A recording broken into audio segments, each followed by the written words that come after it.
If you knew that there was one question that you could ask that really could transform your life for the better, would you use it? If your answer is yes, then stay tuned because I'm going to share that question with you on today's episode of Coming to Your Senses. Welcome. My name is Jules Wyman. And if you haven't taken the time to enjoy our other podcast episodes, then please do. I'm actually going to reference a couple of them today because on reflection, before I put those podcast episodes out, it's prompted me to create this episode. Because for me, the whole point of this podcast is to invite you to explore your mind, your thinking, in order for you to gain some clarity. I know that having challenged myself over the years to move beyond the automatic and start to become even more conscious, I can't quite comprehend. And I know I often say this, I really can't quite comprehend just how much my life has shifted and changed. And I get very excited about that because, this one question in particular, I've used it probably in every coaching session that I've done, especially over the last 10 years. And it's a question that when it's asked sincerely, not as a throwaway, but really taken the time, asked and looked into, it can cut through overthinking in a flash. It can help you see beyond self-doubt and even remove any of those long-held identities that might be holding you back and keeping you stuck in a life that you're not happy with. The question, is it true? It sounds such a simple thing, but many people just don't realize how fixed our thinking is. We not only do we not think about how fixed it is, but we often don't think about how we often don't question it. We just let it ramble on, basically, and it takes over and leads us in all sorts of various directions. And that fixed thinking is the mind is latched onto a perception and it keeps that perception running, that identity, that story, that belief, and it's on repeat for years. And you may have learnt it from those well-meaning big people that you grew up around. It may be a cultural thing that you've unconsciously attached to. It may be conditioning. There's many reasons as to how that story, that fixed thinking may have come about. And it might sound something along the lines of, I'm just not confident, or they don't like me. They're never going to like me. I'm always going to be single, or I'm never going to succeed. I have to prove myself because, and all of these thoughts, they may sound normal and even logical. And quite often the thinking mind will even provide you quote unquote evidence to justify the existence of that thought. But they're rarely based in truth. That thinking is based on perception. It's assumptions that have had the perception attached to it. And it sounds very true. It sounds very real. And you may even be experiencing something really quite visceral with it. But if you stop and start to challenge the thinking, and from a kind place, this is not about, having a square off to your thinking, but genuinely check it in as to whether that is accurate, whether it is true, and start to look at it, question that reality. The shift can be quite outstanding, quite phenomenal, which, I realize for some people are like, oh yeah, but that's too big, I don't want to go there. But if you've got the choice of being caught in what fixed thinking can lead you to, sort of like overthinking, that can become a chronic pattern and leading to mental exhaustion or low esteem, or you might have what's not commonly referred to as imposter syndrome. I don't believe that's the right term, and I refer to it as imposter thinking. It might put relationship stress because there's so many assumptions, or it might even create problems within work. It can even cause a lot of, because there's so much fear that it can trigger the various different thinking, this fixed thinking. It can create a lot of procrastination and hesitation and avoidance and the escapism through social media, TV, drugs, alcohol, sex, gambling, shopping, all of those things, which unfortunately these days are so accessible. that it seems more seductive to just go and press that button or get distracted to that thing, as opposed to actually stop and look at actually what could be creating the experience that I'm having, what's going on there. It can even be that constant drive to perform, to perfect, to be right. I've had a number of new clients sign up recently, and on the pre coaching questionnaire, there's been a theme that's shown up a lot: the need to be right, the need to get things right, the need to be perfect, to overperform. And this is from different people. This is not on one questionnaire. So if our thinking is never questioned, then these perceptions are get fueled, and it's a little bit like living in a hall of mirrors where there's all these different images coming back at us. But we think that they're real. And we're interacting with them as if they're real and accurate and true, rather than challenging them. If you've listened to the first episode of Coming to Your Senses, you'll know that in the early 2000s, I experienced a breakdown. I tried different therapies, but it was coaching that truly helped me transform my life. Initially, when I discovered coaching, though, I couldn't afford it. And it was a kind soul who sponsored me not only to have coaching, but also to train and become a coach. And my promise to them was that I would pay it forward. And I've done that in many ways over the years, initially through social media and private Facebook group called Confidence Revolution, and also through Coming to Your Senses, the podcast. But it triggered for me a passion to really want to make and create a secure, supportive space for people to be able to come together and have conversations that transform their lives. So I created the Conscious Conversations community. It's a group where we meet on more than once a month, and we have a focused theme which is guided by the community and facilitated by me. There's hundreds of hours of learning and resources and materials to help you transform your life in a like-minded space. Because I get passionate about it, and because this was my promise to pay it forward, I'm offering you the opportunity to trial it for £1 for the first month. If that appeals to you, then head to juleswyman.online/conscious conversations offer. juleswyman.online/conscious conversations offer to explore what's available for you through being part of a conscious community. So the question, as I've mentioned, is it true? And it was one of the questions that I learned very early on. I've been working with my coach and teacher now for, I think it's more than 15 years, but I can't quite remember. I think it's somewhere between 15 and 20 years. And it was one of the first questions when he asked it that tripped me up. And to me, as a coach, if I ask a question and the client stumbles on answering, it's not because, oh, look at me, I've outsmarted them. It's because the indication that I see with that is thinking has tripped itself up, and it's suddenly gone, I've not asked that before. It hasn't got a stock answer. Most of the questions that we, when we answer them, we give stock answers.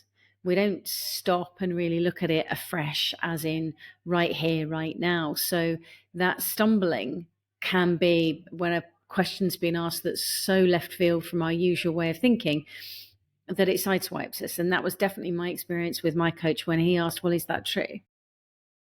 And I think I took a very short breath and then gave a stock answer, to which point, because he's a brilliantly challenging coach, he questioned me back, and this dialogue of questioning carried on to the point of me starting to see that thought that I was having about this particular thing was absolutely not true.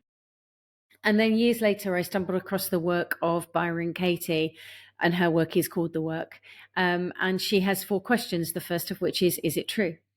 And it was one of those moments of going, right, okay, this is one of those profound questions that those that are bloody brilliant at their game, know to ask, and they ask it because it's like I said, if you ask a question and you get a kind of stumbling answer, then it's disrupting the pattern that's always there of ask a question, give out a rote answer. Asking, is it true, can so disrupt that pattern that it challenges the story that you've been holding on to for such a period of time. And the key with a question like this is curiosity, because is it true isn't looking for a justification. It's like, let's just test this. Let's just give it a good old poking to see whether it is valid anymore. It might have been valid at some point. It might have even been vaguely true at some point. But is it still valid, true, accurate, kind right now? Because my guess is for the majority of us, it's really not. And by giving yourself the opportunity to explore that with great curiosity, then inviting you're inviting clarity. You're inviting to give yourself a depth of silence that you might not have experienced before, that could help you see something new, could help you have an insight and potentially transform your life, which is why is it true, to me, is a life transforming question when you ask it with that sincerity. You're not looking for a positive spin. This is, I think, a habit that many of us fall into, especially when we start going into the self-help world. And, I did a whole piece around shelf-help, as I call it, because I think, and believe me, I was a self-help junkie, a shelf-help junkie too. And what I mean by that term is, from a self-help junkie, I was somebody who was going to as many courses as I could, listening to stuff, watching stuff. This was before podcasts were a thing, and it was my go-to over and over and over again. If something was wrong, go and listen to something to boost myself, to feel better in that moment, rather than pausing and looking for what was going on within myself. And I then became a self-help junkie because I believed that collecting all the books, reading all the books, except I wasn't reading them by this point, that was going to transform my life, because I'd read them or I'd have them on my shelf, and therefore it was going to make a difference. These ones are read, just to clarify. If you're watching and wondering whether I've read those ones behind me, yes, I have. So the point is, by asking the question, as I say, we're not looking for a positive spin on things. You are genuinely looking for, is it true? The thought that I'm having about myself, is it true? And what I notice when you have that curiosity and you give yourself that opportunity, it creates a gap which potentially can open up a much quieter and freer way of thinking and being. And as I mentioned, the reason I put this podcast together was because of one that will be coming out. One is with Gillian Thomas, which will go air before this goes out. So you'll need to go back and listen to that. One of the things I learned from her very early on was about the power of silence. And she uses it in business a lot, but she uses it in friendship conversations.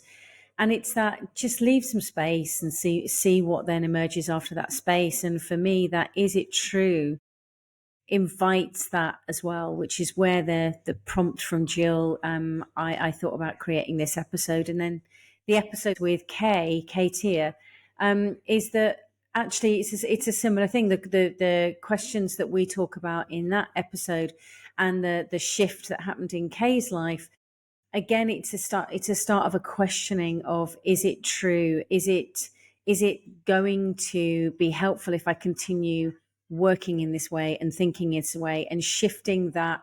Is it true that they are doing this to me, or is it true that actually my thinking is creating the feeling that I'm experiencing, and therefore I could do something different?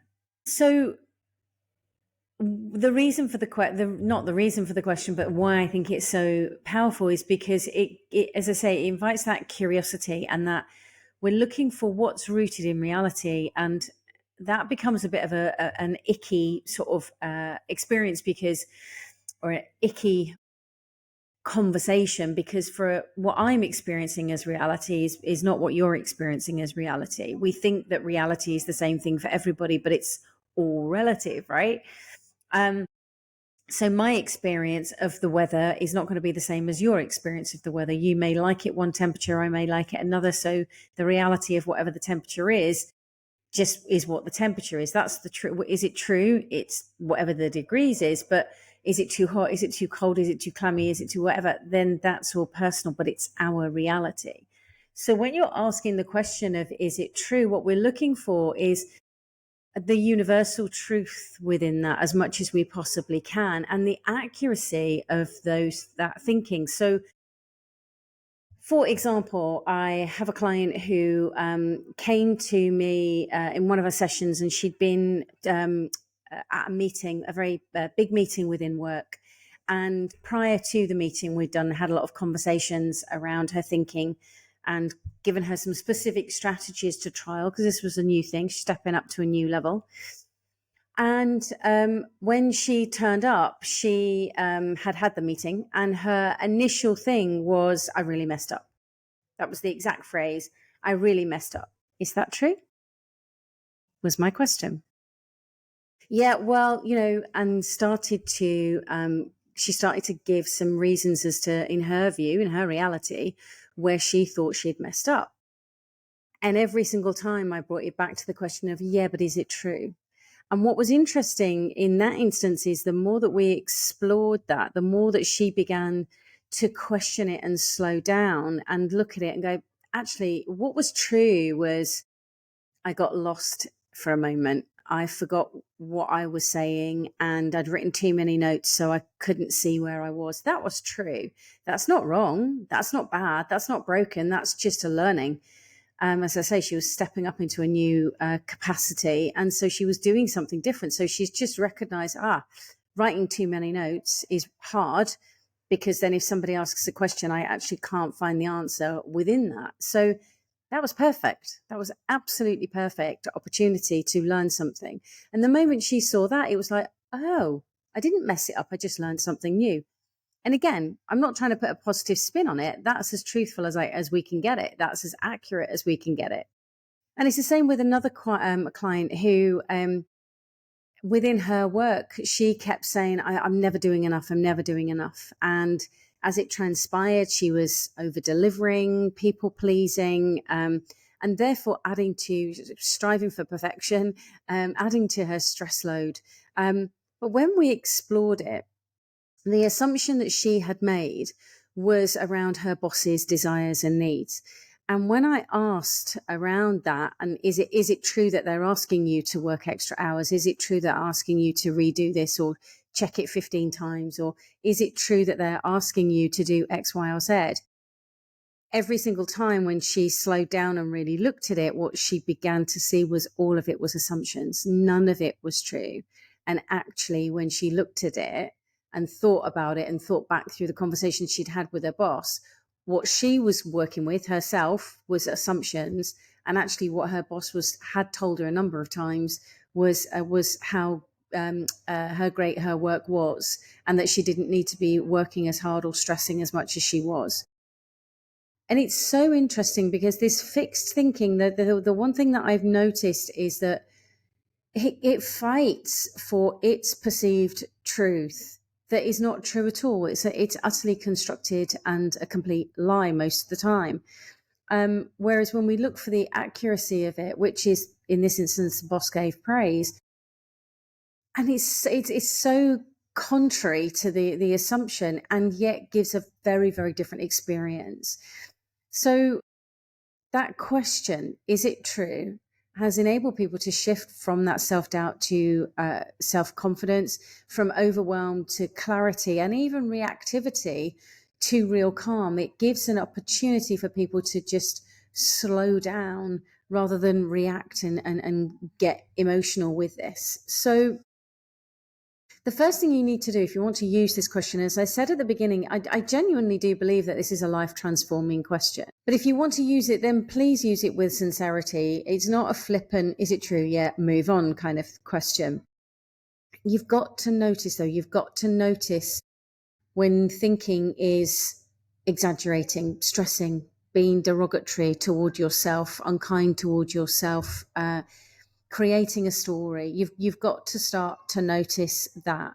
And then when you notice that, that's when you can step aside and start to ask the question of, is it true? In my experience, the thinking mind very often will go, yeah, and start to give its evidence. But when you question every single bit of that evidence, we can start to see that it's perception. It's not factual. It's not accurate. It's a perception. It doesn't make it right or wrong. It's simply a perception. And still question, is it true? Is it true really? And keep questioning that, because by this point, what tends to happen, initially what tends to happen is I often think of it for myself as it's either the toddler or the teenager kicking off, and it's going, oh, well, and it starts to justify why it's done what it's done. And then the more you stick with it from a place of neutrality, it's not about getting angry or agitated. It's then about asking that question and staying quiet with it. And it's like that toddler or teenager is like, oh crap, I've been caught out. And it fumbles around for a while and then might hang its head and go, well, right, no, it's not really. At the very least, it will create space between you and thinking, because you are not your thinking. If you were your thinking, then you would never be able to change any thought that you have. And once upon a time, you believed things such as Santa Claus or the Tooth Fairy or the Easter Bunny. And then something shifted. Your perception changed for you to then question that. And this is the same. Just because it's about yourself and not Santa doesn't make it any difference whatsoever. It's still all about challenging that thinking of, is it true? And creating that space gives you the opportunity to be conscious and consciously think and be in the driver's seat. It's not about being positive. It's really not. It is about looking for what is true. So the next time that you hear a thought such as, I'm not good enough, this will never work, or they don't respect me, just pause and ask, is it true?